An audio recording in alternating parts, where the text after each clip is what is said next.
¿Qué tal? ¿Cómo están? Un gusto saludarles. Soy Samuel Rivera, soy periodista de profesión, empresario y también escritor.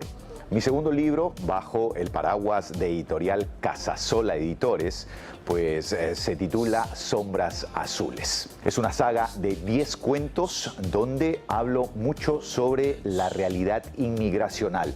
Son cuentos de ficción y realidad donde toco diferentes temas de diferentes comunidades. Y una de las formas de desarrollar este libro de cuentos la plasmé a través de que su final en cada cuento termina con personas que enfrentan situaciones que tienen que ver con realidades inmigracionales que quizás muchos de nosotros la hemos enfrentado siendo inmigrantes de Estados Unidos. Sombras Azules finalmente es el cuento, bajo mi parecer, más importante que he escrito y que tiene que ver con una toma en ficción de una cárcel de inmigración por parte de los propios inmigrantes, y precisamente son las sombras azules que se cuelan en la parte final tratando de recuperar la cárcel donde los inmigrantes tomaron como rehenes a los agentes de inmigración de dicha prisión. Bueno, un gusto compartir con ustedes mi segundo libro, Sombras Azules. No se lo pierdan pronto bajo el sello de Casasola Editores.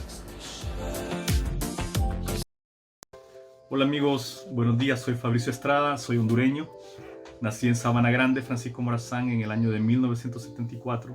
En 1989 me trasladé a Tegucigalpa y diría que ahí empezó una gran explosión entre realidad e intimismo e imaginación para escribir poesía y ahora narrativa. Durante todo ese tiempo he estado cohesionando los 12 textos que aparecerán en la era Pre-Schuman y que Casasola Editores ha tenido a bien publicarme.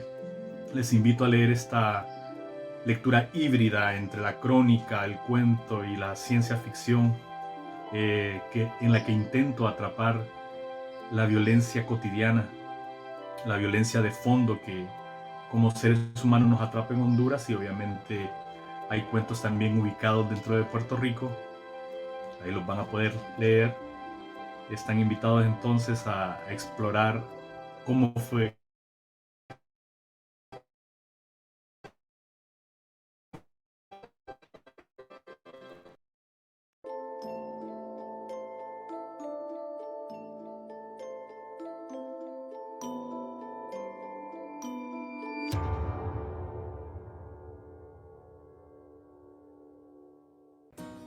Hola amigas y amigos, mi nombre es Javier Suazo, autor de las novelas Entre Scila y Caribdis, El Fuego Interior, Quetzaltli, La Lágrima del Creador, y de la colección de cuentos Distopía, cuentos de ciencia ficción del tercer mundo. También he escrito el poemario Bajo la Curva de la Luna. Actualmente pues esta colección la hemos editado a través de la casa editorial Casasola Editores, en donde pueden encontrarla en su página web www.casasolaeditores.com. La escritura, la literatura para mí pues ha sido algo que durante toda la vida me ha acompañado desde muy pequeño, y es a través de ella pues en donde trato de hacer una conexión con los lectores, con el mundo de mis ideas, de mis pensamientos, tratando de interactuar. Para mí esa es una de las cosas fundamentales de la literatura, poder interactuar con el lector y generar discusión, generar controversia de la cual se puedan sacar conclusiones, análisis sobre nuestro mundo, sobre nuestra vida. Parte de ello está aquí en Distopía, cuentos de ciencia ficción del tercer mundo, en donde a través de la ciencia ficción pues hago una reflexión sobre la pobreza, sobre las crisis continuas que vemos en el tercer mundo, a pesar de encontrarnos en una fase de la historia en donde la tecnología y el desarrollo tecnológico pues están marcando la pauta. No obstante, las desigualdades sociales siguen creciendo y se siguen dando en este mundo.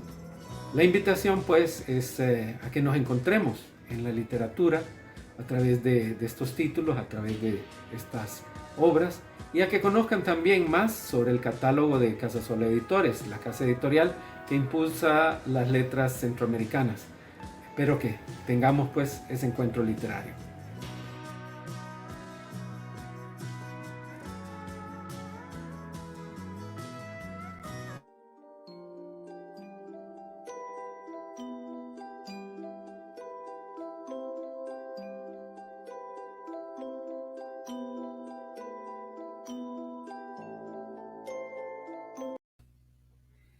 Buenas tardes, amigos, amigas, buenas noches.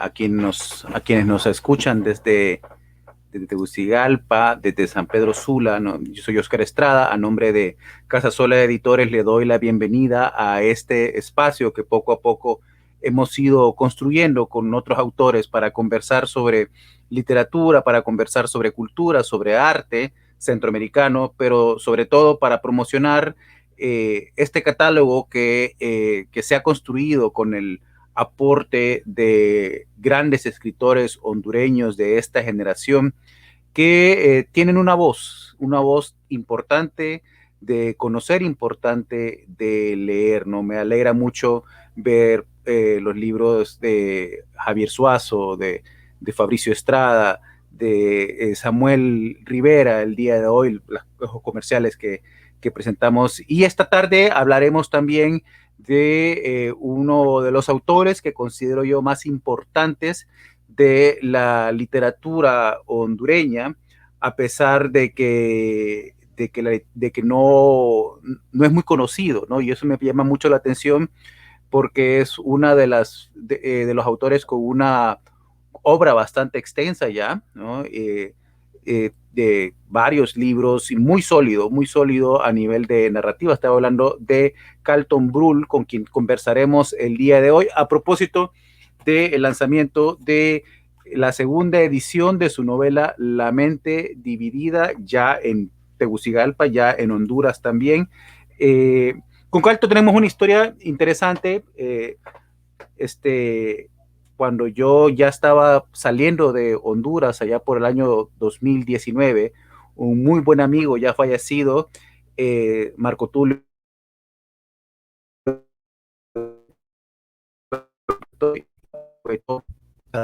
el libro El Vagón, me dijo, tenés que leerlo, es un libro que tenés que leer para poder hablar de literatura hondureña, ¿no? Este libro estuvo mucho tiempo, como siempre, los que tenemos ese hábito de acumular más libros que tiempo para leerlos, empezó a quedarse allí y hasta que eventualmente un día lo agarré, lo leí y realmente me quedó una muy grata impresión por la calidad de la obra de Carlton y muy agradecido también con Marco Tulio por habernos presentado de esta manera. Luego ya comenzamos comunicación con Carlton y hablamos entonces ya de su novela La mente dividida. Hace un rato estaba conversando con él, tenía algunos problemas, me decía su internet de cable color ustedes saben, es cable color. Entonces vamos a darle la bienvenida esperando que nos pueda pues dar la señal que tiene bien. Le da la bienvenida entonces a Carlton. Saludos, Carlton, ¿cómo estás? Buenas tardes. Bueno. No sé si me escuchas. ¿Cómo estás? ¿Cómo estás? Te escuchamos. No te vemos, pero te estamos escuchando, sí. Vaya, no hay video. No hay video, pero te estamos escuchando. ¿Cómo estás, Carlton? Esperemos que más adelante se estabilice un poco tu señal. Tengo varias preguntas aquí. Espero que podamos conversarlas, ¿no? Para mientras intentaré parecer doblemente atractivo para las personas que nos están viendo, ¿no? Vamos a hablar un poco sobre tu literatura. Para quienes no conocen a Carlton, permítame leerle un poco quién es, ¿no? Carlton ha publicado los relatos El último vagón, Un hombre para el olvido, La dama en el café y otros misterios, Donde le dije adiós, Sin vuelta atrás, La intimidad de los recuerdos, El visitante y otros cuentos de terror, La llamada y territorio de relatos el año pasado, y la segunda edición de La mente dividida, que es además ganadora del tercer certamen literario permanente centroamericano de novela corta en 2011. Es también académico de la Academia, el capítulo de Honduras. Comencemos hablando, Carlton, un poco sobre uno de los detalles que me llaman de tu trabajo literario, ¿no? Sí. Es que no encuentro a Honduras en tu obra. Es una obra que está construida con una visión universal que yo lo leo y podría parecer un autor europeo incluso, ¿no? O un autor norteamericano que me está contando relatos de esta índole universal. ¿Es eso intencional en tu trabajo? Bueno, primero disculpas bueno, tal vez tuvieron suerte de no verme. No sé qué sucede con la cámara, no sé si tengo que disculparme o ustedes agradecerme. No sé qué pasó con la cámara. Me siento, bueno, no sé si se acuerdan de una película mexicana vieja, La Voz, con César Costa. Solo voy a hacer la voz, nadie me va a ver. Sí.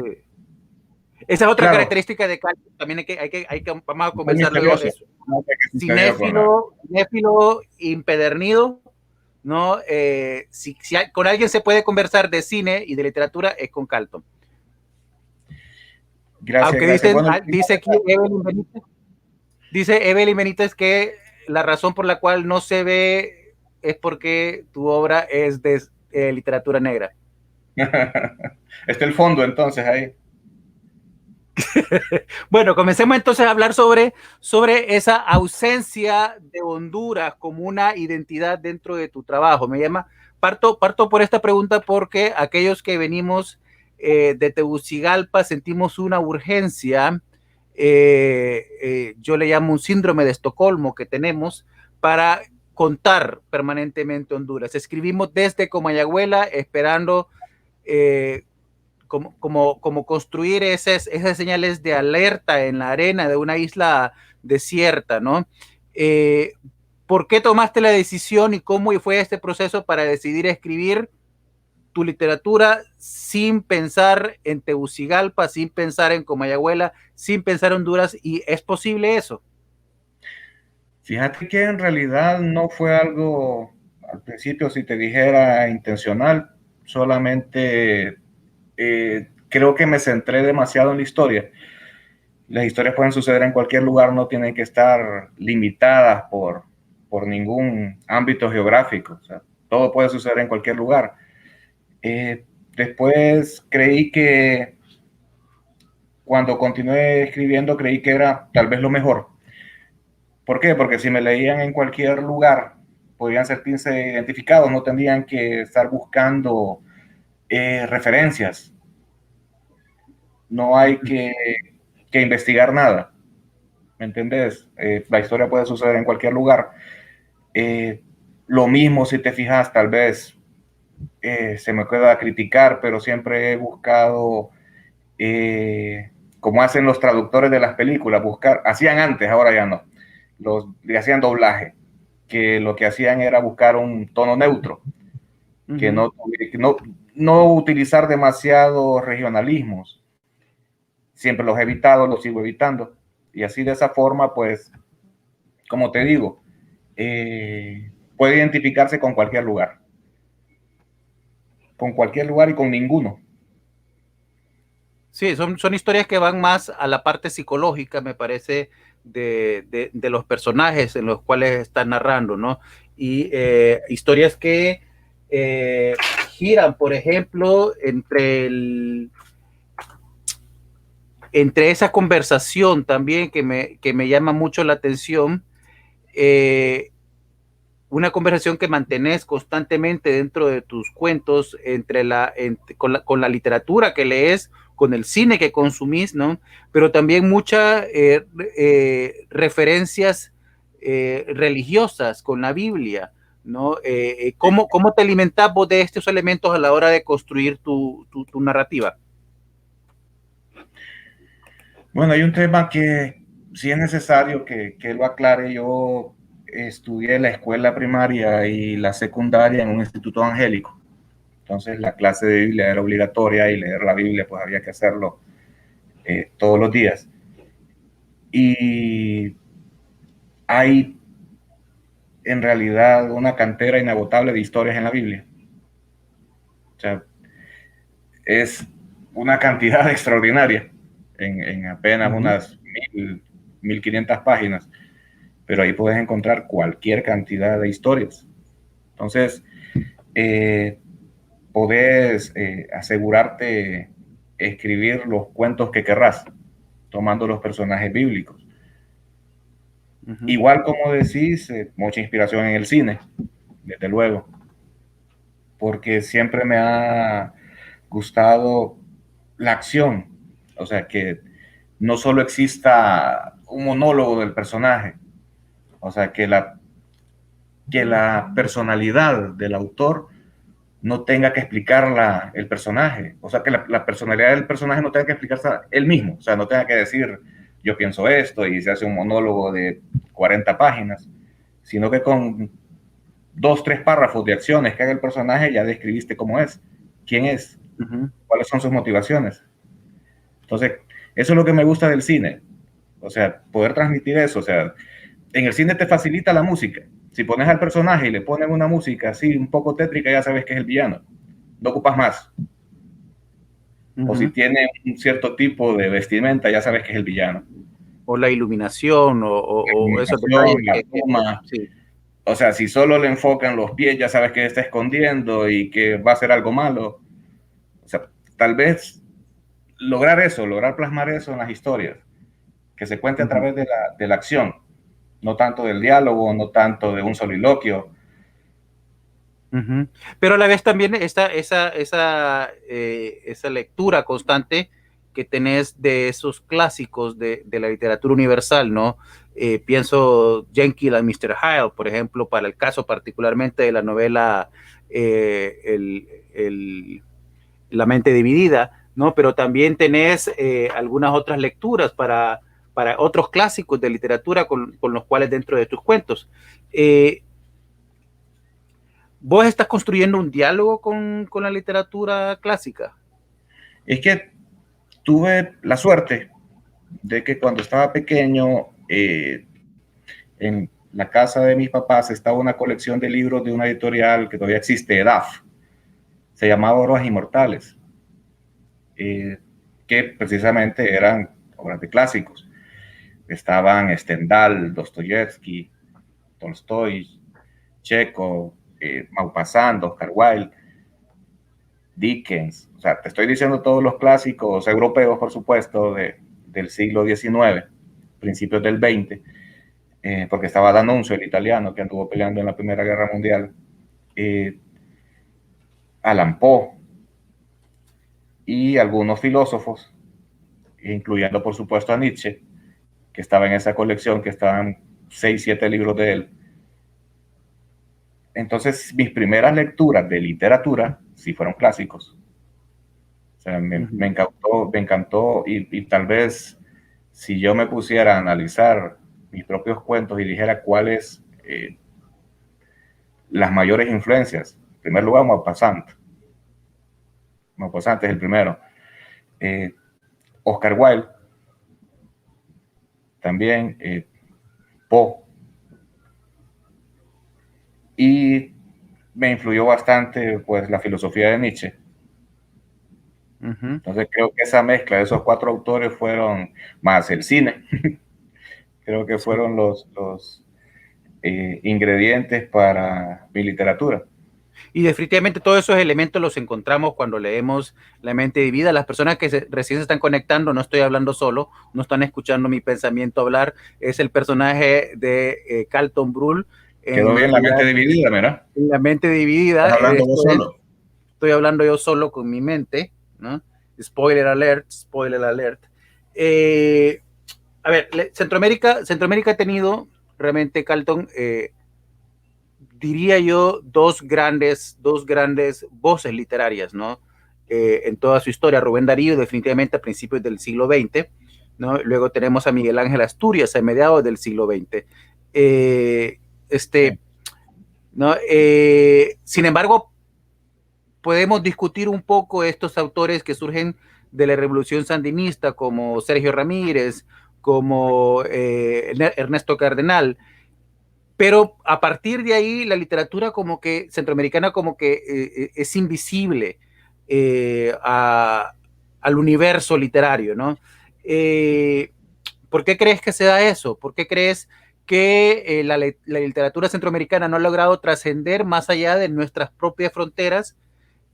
Lo digo también por tu caso, ¿no? Un autor que considero yo una de los a talla alto perfil y de repente tampoco es conocido mucho dentro del ambiente literario en Honduras. ¿Por qué crees que se da eso? ¿Y qué habría que hacer, según tu criterio, para poder romper esa barrera que seguimos experimentando los autores y los lectores de Centroamérica? Creo que es una cuestión de mercado. O sea, tenemos que aceptar las cosas y desacralizar un poco el libro y aceptarlo como lo que es, como un producto, como un objeto de comercio. Y en realidad el mercado centroamericano no es el mejor que existe. Si vos te fijas, sí tenemos representaciones de editoriales grandes en Centroamérica, pero lo podés escuchar de los mismos autores centroamericanos como los que vos dijiste, Sergio Ramírez, Yoconda Belli, Miguel Hueso Mixco en El Salvador, Castellanos Moya, Guatemala, sí, muchísimos que publican, por decir, ya sabes qué editoriales son las grandes, pero Jacinto Escudos también en El Salvador, pero los libros centroamericanos, aunque se publiquen en una editorial grande, se venden en Centroamérica. No los envían las editoriales grandes a Sudamérica, ni a México, ni a Europa. Se venden acá. Creo que ese es uno de los grandes problemas. O sea, como te digo, es una cuestión de mercado, abrir el mercado, presentar tal vez un producto más atractivo. Ok. Vos, tu discurso de aceptación como miembro de la academia, ¿no? En 2017 fue, ¿verdad? Hablaste sobre el microrrelato, ¿no? Sí. Microrrelato que además es uno de los géneros de los cuales te especializas más, ¿no? Has logrado encontrar ese nivel de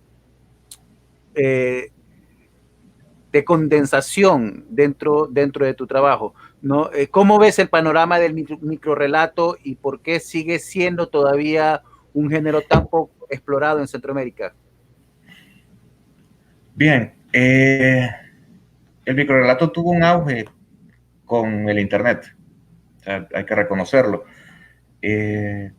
No, en Honduras, si te fijas, aparte de las dos antologías, la de Helen Omaña y la de Víctor Ramos, no había nada que recopilar a microficción en Honduras. Sí había autores de microficción, tenés a Nerelexis Gaitán, que tiene varios libros de microficción. Pero creo que, como decís, o como te decía, es el Internet la que ha logrado que crezca el género. Entonces, sí, ahora hay más exponentes de la microficción, o sea, te lo permite, puedes publicarlas en redes sociales, microrelatos, Twitter, Facebook, y como te digo, eso ha permitido que surjan más autores.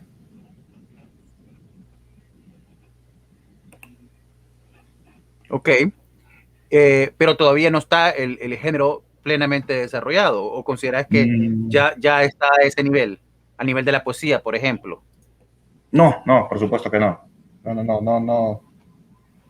No se ha desarrollado plenamente, te podría decir.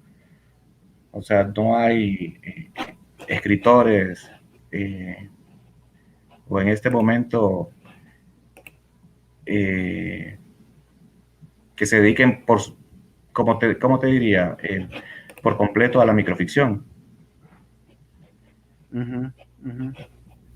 Y de la literatura hondureña, Carlton, ¿cuáles son tus referentes actualmente? ¿Qué consideras que es algo así como que vale recomendar de tu parte la lectura en este momento específico?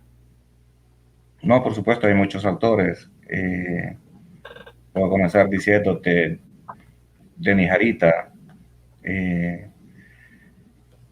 Están haciendo un gran esfuerzo varios escritores de San Pedro Sula, con una editorial, Misma la Palabra, que están publicando mucho. Por supuesto, todo Javier Suazo, el compañero de acá que ha publicado muchos libros con Casasola, que son buenísimos. El último de cuentos de ficción me encanta. Lograr que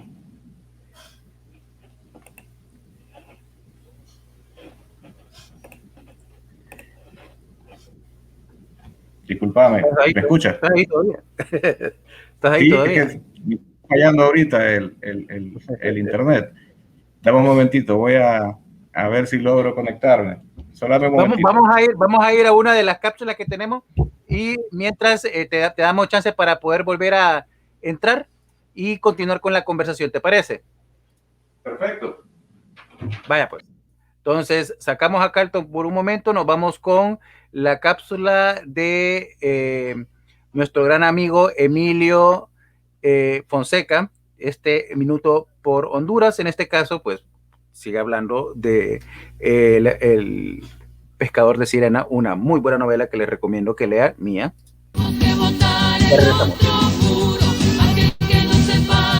El regreso final del poeta Molina a Honduras, segunda parte.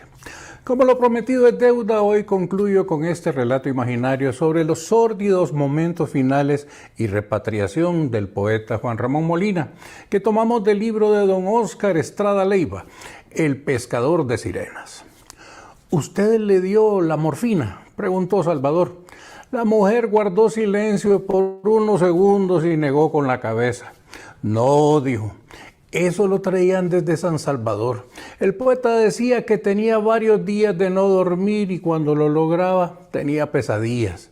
Duerme vela, le decía. Por eso consumía esa cosa, decía que le ayudaba a dormir. ¿Y quién se la dio?, insistió en la pregunta el joven Salvador. No lo sé. Yo vi que se quedó dormido y no quise molestarle. Al terminar de limpiar las mesas antes de cerrar, quise despertarle, pero ya no vivía.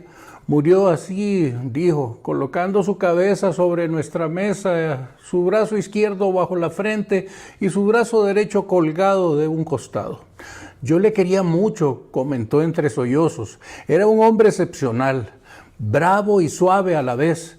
Al salir de aquel bar vi cómo la mujer tomaba de la mano a una pequeña niña de unos 10 años de edad.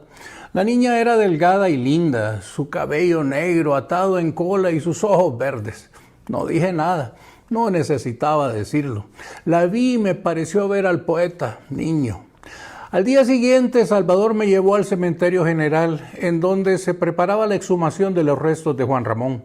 Habían unas 5 personas en total, contando a los 2 enterradores que sacaban el ataúd del foso. Llegamos hasta la tumba marcada con el número 1639, que guardó los restos de Juan Ramón Molina por 9 años, 4 meses y un día. Al abrir la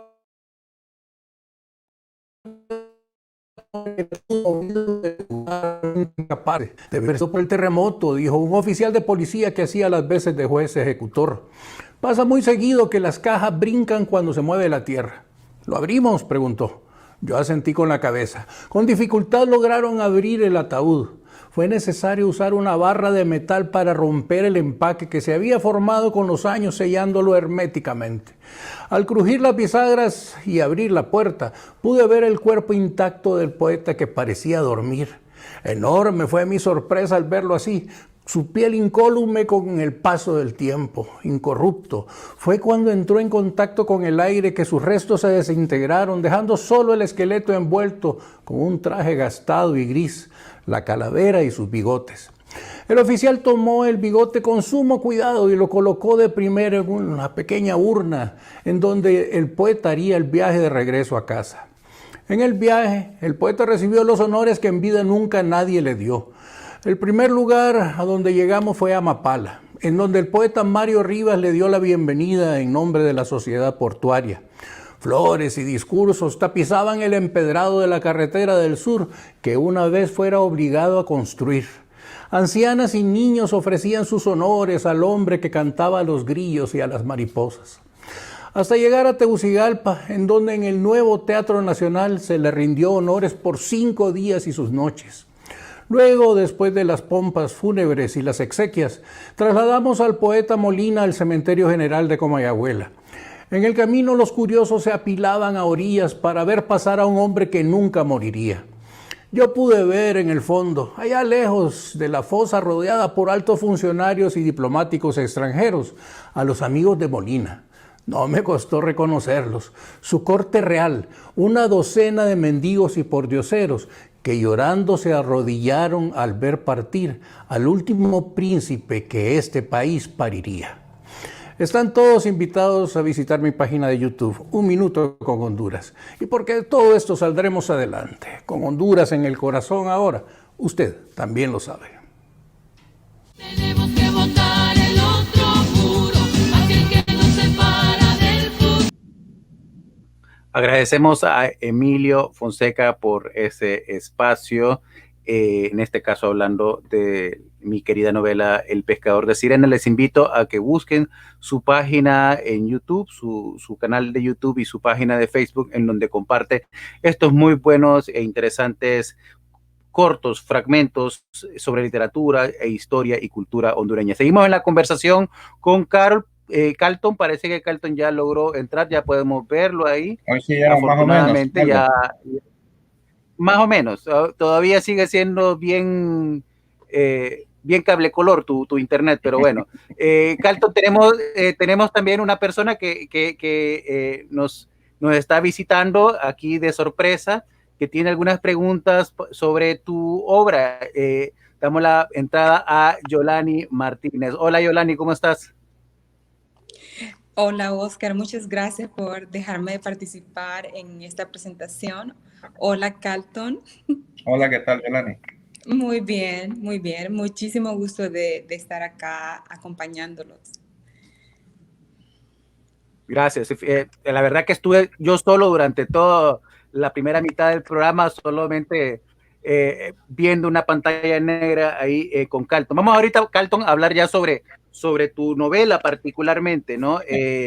La mente dividida, usted quiere comprarla, está fuera del país a través de la plataforma de Amazon. Adentro del país ya Carlton nos dirá en qué librerías vamos a poder encontrar este libro. Yolani, vos tenías unas preguntas específicas sobre esta novela particularmente. Sí, bien, primero algún comentario y después pues quizás un par de preguntas. Me parece que el texto es muy innovador en muchos sentidos. Por ejemplo, creo que al inicio, si seguí un poco de lo que estabas conversando, estaban hablando ustedes de la universalidad del texto, ¿verdad? Entonces, más o menos siguiendo esa misma línea, encontré con la lectura de la novela que el texto dialoga mucho con otros textos de ficción. Entonces, me imaginaba yo, por ejemplo, el caso del asesinato en la Rue Morgue de Edgar Allan Poe. Me imaginaba quizás, bueno, el clásico que ya lo comentó Oscar, el caso del Dr. Jekyll y Mr. Hyde, ¿verdad? También, entonces, la pregunta es, ¿estos textos te influenciaron directamente cuando estabas construyendo tu novela? ¿O es una intencionalidad un poquito diferente? ¿Quieres llevar la trama hacia otros puntos? Sí, cuando conversábamos con Oscar, pues sí, ya había mencionado Edgar Allan Poe como una de las influencias. Podría ser un poco el Dr. Jekyll y Mr. Hyde, tal vez algo, no mucho. Creo que lo quería llevar un poco más a un terror psicológico, no que fuera algo tan obvio, tan evidente. Entonces, ok, entonces sí, bueno, y este es parte de nada, nada se construye, nada se escribe en el vacío, ¿verdad? Sino que siempre uno como escritor está tratando de construir puentes y establecer diálogos con otros textos. Y eso es lo que llamamos nosotros intertextualidad. También me llamó mucho la atención, bueno, sabemos que este texto se inserta dentro de lo que es el género criminal, el género negro, y toma ciertos elementos y los renueva, por decir así. La violencia, la violencia en contra de la mujer. ¿Cómo, cómo interpretas? Porque tenemos una realidad que nos está golpeando. Y cuando nosotros leemos un texto y vemos que ese texto destila violencia, ¿verdad? Y especialmente en contra de la mujer, entonces, bueno, tomamos una actitud hacia este tipo de violencia que estamos leyendo. ¿Qué les puede decir a los lectores en cuanto a este tema?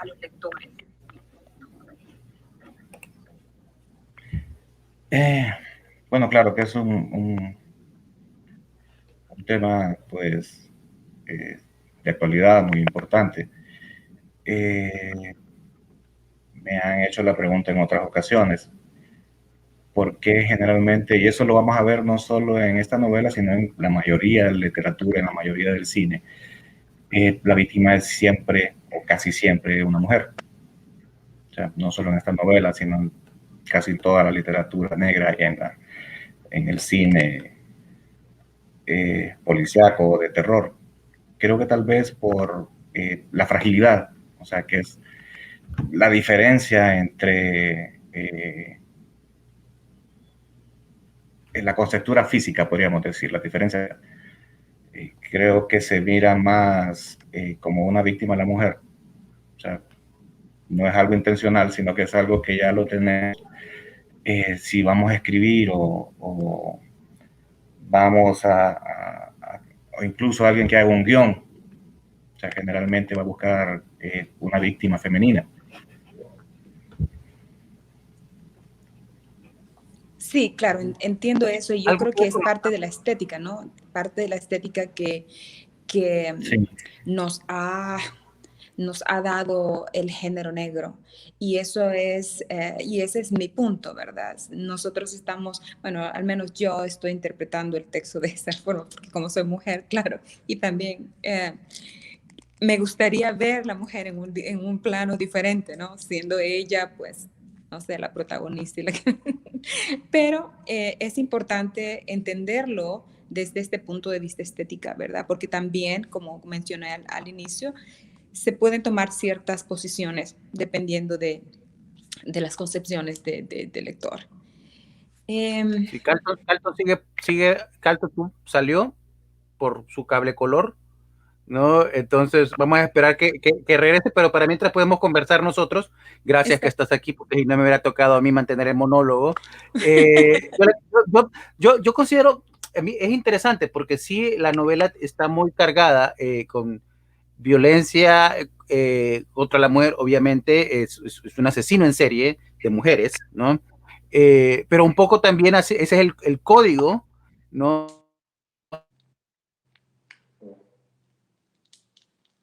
Entiendo yo, en algún momento de la novela intenta también separarse de ese amarre que le da, esas ataduras que le da el código, ¿no? Y que le da también la personalidad de asesino en serie, ¿no? Que los asesinos en serie escogen, por su condición de vulnerabilidad, como decía Carlton, escogen mujeres generalmente como víctimas, ¿no? Entonces, yo creo que el intento de Carlton de salirse de esas ataduras son evidentes dentro de la obra, ¿no? Vamos a esperar que regrese para poder conversarlo con él directamente. Parece que ya está entrando. Entonces, dime. Sí, yo creo que no es parte de nuestra tradición literaria ver la mujer expuesta de esa manera. Sin embargo, y por eso lo menciono, ¿no? Es parte de la estética. No es que el texto sea único en ese elemento, sino que es parte del género criminal. Por ejemplo, otros escritores centroamericanos que también están insertos dentro del género negro, pues sí, está esa mujer, esa protagonista o no, pero está siempre con esos tintes de mujer mala, ¿no? O sea, no vamos a encontrar a alguien, a una mujer que realmente pues sea la heroína y sea que tenga todos los ideales femeninos, una heroína, ¿verdad? Pero sí, me llamaba la atención y eso hace la novela única en ese sentido, ¿verdad? Que retoma todos estos elementos del género negro, de la novela criminal propiamente dicho, y los combina con esta dosis muy interesante, filosófica, existencial, ¿verdad?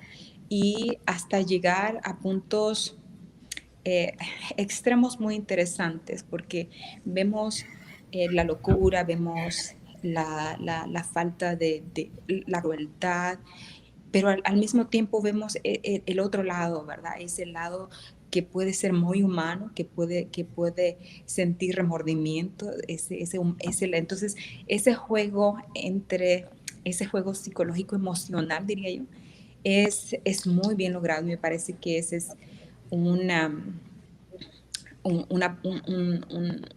elemento clave de los diálogos y del texto en sí. Y creo que eso te lo comentaba en un texto, Oscar, la transición de los diálogos, y eso me llamó mucho la atención también, Carlton. Hay o sea, el lector no se da cuenta cuando está, cuando hay una transición de una situación a otra, porque el narrador lleva un hilo, una secuencia con mucho sentido y la verdad que sí no se siente. Entonces, eso también es muy importante en el texto. No, y también todo o sea, creo que no se puede desconocer de que la cultura en general, ¿no? El contexto que vivimos es bastante misógino, ¿no? Bastante violento en contra de las mujeres.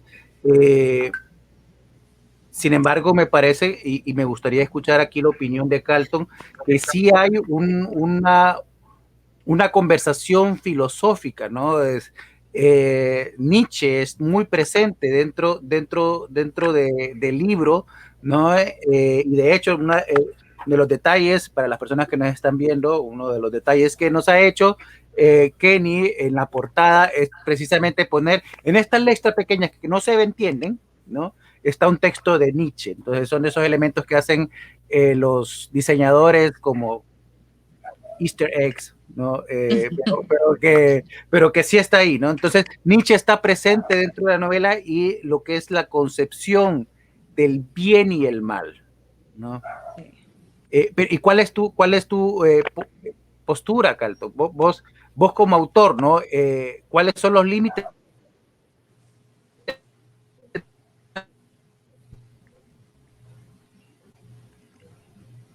No sé si me escuchan en este momento, que se cortó un poco la conexión, pero como te decía, cuando empecé a leer los libros de Nietzsche, o sea, hay precisamente un libro que sí se llama Más allá del bien y el mal. ¿Cuál era la postura? Lo que buscaba era la libertad del hombre. O sea, ¿qué necesita el hombre para ser libre? Comenzaba a quitar elementos y decir, bueno, el hombre si hace esto ya es un poco más libre, si hace esto ya es un poco más libre, pero ¿cuál es la última cadena que tiene? Y la última cadena que tiene es la moral, porque no lo deja hacer lo que quiere. Hay algo que lo detiene al final y le dice, bueno, esto no lo puedes hacer porque es malo. Le decía que el hombre únicamente iba a ser libre si superaba la moral, que era el último de los límites. Y por eso él hablaba, si lo recuerdan, de la muerte de Dios, que era necesaria para lograr esa libertad absoluta del hombre. O sea, no tiene que existir nada que lo limite. O sea, es un poco es lo que la base filosófica, digamos, de la novela. Que es imposible, o sea, lograr eso porque no existiría la sociedad. O sea, yo soy abogado y ya se sabe que existen derechos humanos y que mis derechos terminan donde comienzan los derechos del otro. O sea, que ningún derecho es absoluto, ni siquiera el derecho a la vida. O sea, yo no puedo decir que porque me estoy muriendo voy a ir a buscarte y te arranco un riñón. Entonces digo, bueno, porque tu derecho a la salud es menos importante que mi derecho a la vida, entonces dame tu riñón. No funciona así. Claro, claro. Entonces, creo que ese punto de vista de qué podemos o qué estamos dispuestos a hacer por ser verdaderamente libres es el punto de partida para la novela. No, definitivamente, y este debate se mantiene permanentemente en cada página de la novela, desde el principio hasta el final. Este debate es lo que alimenta precisamente la mente dividida. Exacto, y eso es lo que mantiene al lector interesado, qué es lo que va a pasar, qué es lo que viene. Entonces, a mí me pasó algo muy interesante, estaba casi en la mitad de la novela y ya era casi la medianoche y venía una escena muy violenta, entonces digo, no, mejor no la sigo leyendo porque voy a soñar con eso. Entonces la leí hasta el siguiente día y bueno, resulta que, bueno, no voy a decir mucho porque si no ya voy a contar toda la novela a los lectores, pero es refrescante. Entonces la novela tiene esos momentos intensos, ¿verdad? Donde hay situaciones pues bastante crudas y pues momentos en que, bueno, como que ya se puede tomar agua y seguir leyendo.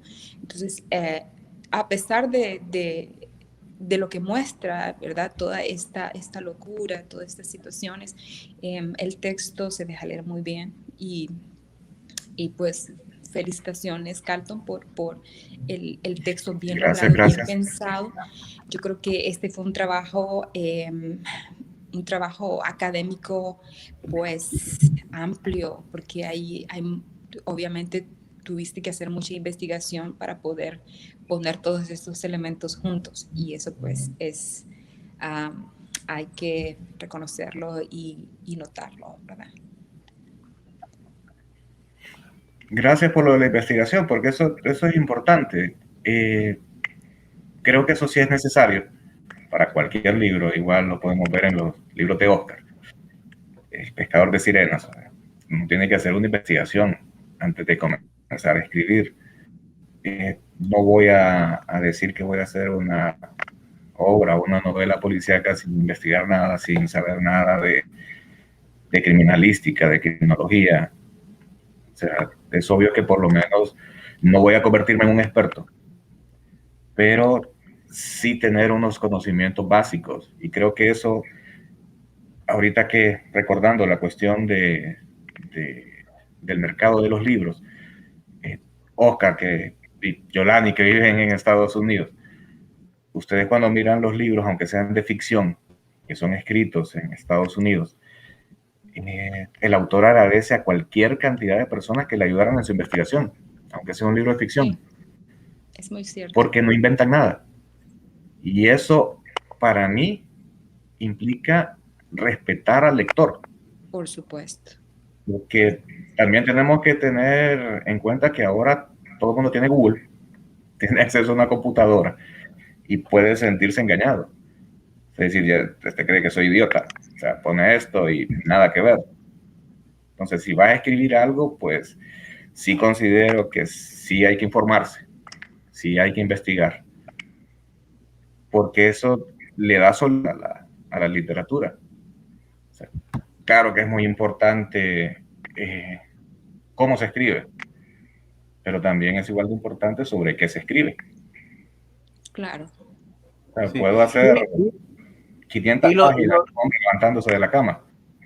¿no? Y lo cierto es que así cuando como uno Cruz. encuentra detalles que no se los cree en la literatura, uno pierde el respeto por el libro y pierde el respeto por el autor, ¿no? Y termina dejándolo después porque ya no me lo creo. Sí, y bueno, Sí, porque puede en ser el un libro caso, de ciencia ficción, puede ser de ciencia ficción como lo de Javier, pero tenés que respetar la lógica de ese mundo que acaba de crear. Si creó un mundo, ese mundo tiene sus propias reglas, que respete las reglas de ese mundo. así es, así es. Eso es Entonces, todo. especialmente en el aspecto filosófico. Entonces, es como ya, o sea, como lectora, yo creí mucho en Jeff y en su cátedra universitaria, a pesar de que ya obviamente es ficción. Entonces, esa invitación que se hace, o sea, que se le hace al lector de ser parte de la trama, parte de la concepción de este mundo ficcional, es muy importante. Y si el lector se lo cree, yo creo que ese es un éxito, ¿verdad? Hay yo quiero hablar de otro tema ahora, Carlton, y es del último vagón, Sí. ¿no? Y es específicamente de ese cuento, El último vagón, ¿no? Si no lo has leído, Yolani, te lo recomiendo, Okay. es una hermosura de cuento. Yo en algún momento pensé leerlo en este programa, cuento un poco largo, como de 5 o 6 páginas, pero me pongo a llorar cuando lo leo. Te digo, no me voy a poner a llorar en la cámara porque no es para eso el programa. Entonces, pero tengo unas preguntas. Vos haces, y no solamente en ese cuento, sino en varios de tus libros, esa alerta sobre el olvido, ¿no? ¿No? El olvidar como la muerte también, y esas imágenes que siempre lo tenés, y especialmente en este cuento del último vagón, ¿no? ¿Qué es para vos la memoria, ¿no? Como escritor, ¿no? Como alguien que pasa buena parte de su tiempo dejando constancia de las ideas. ¿Qué es para vos el olvido? No, vos lo dijiste bien. O sea, el olvido es la muerte definitiva ya. O sea, te olvidaron, dejaste de existir. O sea, la memoria, me imagino, no solo para mí, sino que en realidad para cualquier persona, lo es todo. Lo vivimos de recuerdos. O sea, sabemos que el presente, que es el presente, no es nada. O sea, solo es un puentecito que hay entre el pasado y el futuro. Entonces, estamos hechos de recuerdos. O sea, perdemos los recuerdos, ¿qué queda? Claro. O sea, si te fijas, si vos perdés tus recuerdos, o sea, lo único que queda de vos es lo que los demás, las memorias de los demás sobre vos. O sea, todos somos recuerdos, o sea, la memoria es todo. Bueno, yo creo que sí, claro, en la memoria están todos estos recuerdos de la infancia y eso es lo que yo, bueno, entiendo esto así, eso es lo que constituye la identidad del ser humano, ¿verdad? Todas estas experiencias eh, pasadas, especialmente las de la infancia, que son muy, muy importantes. ¿Sí? ¿Y Son lo que cómo nos este definen. ejercicio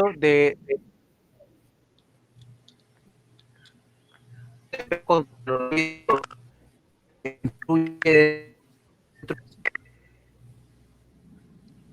lo metes? ¿Cómo metes vos esa pulsión de no dejar que se olviden?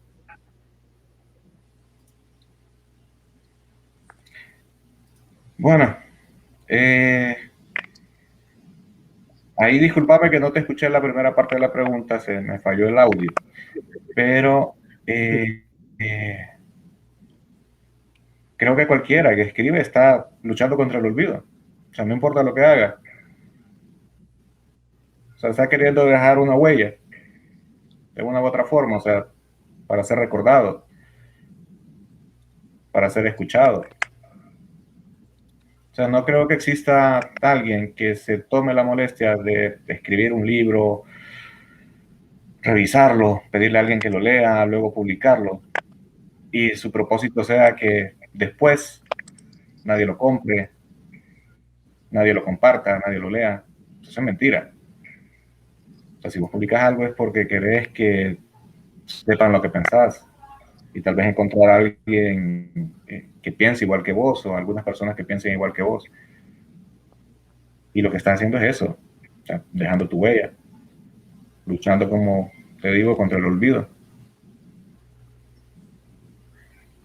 Bien, yo pedí a Carlton que nos hiciera, para finalizar, Yolani, que nos hiciera el favor de leernos unos cuantos de sus relatos, ¿no? Para poder cerrar un poco con una idea de lo que estamos hablando, porque mucha gente que ve este programa no conocerá todavía la obra de Carlton, pero queremos que se lleve una buena idea de qué es de lo que estamos hablando. Entonces, sí, el espacio es tuyo, Carlton. Gracias, pues voy a leer un de microrelatos, ya que habías dicho que escribo microrelatos. Yo creo que es más corto. Se llama En el jardín. Los cachorritos son malos. Sé de lo que hablo. He tenido tantos que en nuestro jardín hay más tumbas que flores. A veces desentierro alguno, tal cual. Para mí todos son iguales, tuvieron nombre. Así es más fácil recordarlos y también olvidarlos. Todos han sido malos. Todos han terminado mordiéndome. Mamá llora cada vez que uno de ellos me muerde. Papá se limita a llevar el cuerpo al jardín. Al día siguiente siempre hay uno nuevo. Papá dice que debo aprender a controlarme. Mamá me abraza y no sé si decirle que anoche me colé en la casa de la vecina y descubrí que también los bebés son malos, que ellos también muerden. Bueno, es humor bastante negro, ¿eh? Humor. Uno se ríe, pero al final también es como... Sí. Tal vez un poco más divertido entonces. No, está bien. El escape. Mientras vacío el frasco de pastillas, miro hacia atrás. Espero que ya nos hayan perdido la pista. Nos detenemos y yo me inclino rodillas intentando recuperar el aliento. Tú haces lo mismo y en algún punto nuestras miradas se encuentran. No podemos evitar echarnos a reír. Luego me pongo serio y te digo que no podría soportar la idea de volver a perderte. Tú me dices que ya no hay medicamentos que nos separen, ni médicos idiotas que me digan que no existes. Sonrío satisfecho y volvemos a correr. Para quienes quieren leer más microrelatos de Carlton a terminar el programa, Alberto Sánchez Argüello, a quien mandamos un saludo a Nicaragua, nos ha copiado en la página de Casasola al final una pequeña colección de microrelatos de Carlton. Uno más, Carlton, para terminar de esta forma. Muchas gracias. Veamos uno pequeño también, vamos a ver. Instrumento de justicia. Y para recordarles que soy abogado, ofreciendo los servicios. Instrumento de justicia.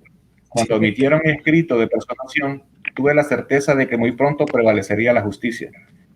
La vista del juicio llevaba ya varios meses, durante los cuales, sin haber hablado siquiera con el que luego fue mi cliente, trabajé sin descanso en el diseño de una defensa impecable. Tras una sola entrevista me nombró su apoderado y en poco tiempo lo declaraban inocente. Toda la asistencia a la sala del tribunal dio señales de indignación. Yo evité sus miradas. Se sabía que mi representado desaparecería de la ciudad ese mismo día, así que lo invité a mi casa a celebrar con unas copas. Diluí un somnífero en su bebida y me limité a esperar. Despertó en mi sótano atado a una mesa. Lo defendí porque sabía que la prisión no era castigo suficiente para un pederasta. Esgrimí la estatuilla de tenis. Nos esperaba una larga jornada de trabajo. Ok. Hablando de mente dividida y justicia. Bueno, ¿dónde podemos comprar el libro en Honduras? Bueno, Guaymuras. Librería Guaymuras, sí, si quieren conmigo. Ahorita los tengo todavía yo. Bueno. Entonces, igual pueden hacerlo a través de la web si quieren. Por supuesto. Sí, o si quieren escribirnos también a nosotros, a nuestra página, nosotros le ponemos en contacto con quien le pueda entregar los libros en Tegucigalpa. Muchas gracias, Yolani, por habernos acompañado a esta agradable visita, ¿no? Pase cuando quiera, Gracias. aquí puede tomar una taza de café con nosotros.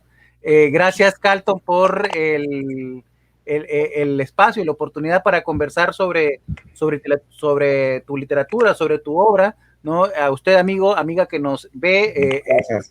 altamente recomendada la literatura de Carlton. Es alguien, como digo yo, hay que seguirle la pista porque este señor va a hacer cosas interesantes en la literatura.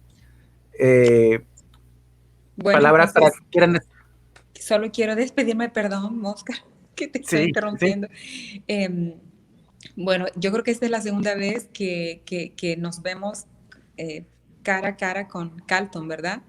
La primera vez nos presentó nuestra amiga en común, Águeda Chávez, que ella es Águeda profesora Chávez. de la universidad.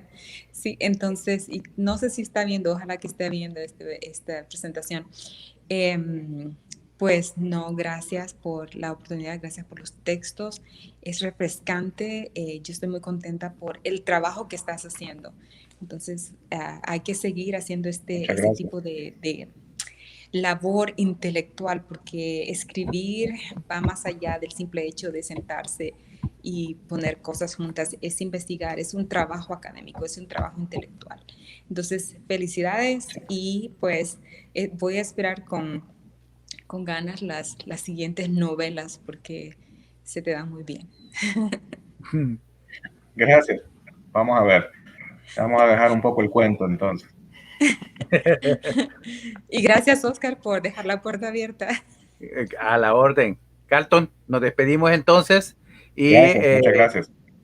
gracias a usted por habernos acompañado. Yo soy Oscar Estrada y en nombre de Casasola Editores le doy las gracias por habernos estado con nosotros en este programa. Les recordamos visitar nuestra página casasolaeditores.com, donde puede ver todo nuestro catálogo. Estamos trabajando duro para poder construir un catálogo de alta calidad de literatura centroamericana. Estamos seguros que no le decepcionará cuando lo explore. Puede también seguirnos en nuestras redes sociales. Casasola Editores es la página en Instagram y en Facebook, y también tenemos Casasola Editore sin la S en Twitter. No sé por qué quedó sin la S, pero es lo que quedó, la cantidad de caracteres que nos permitía.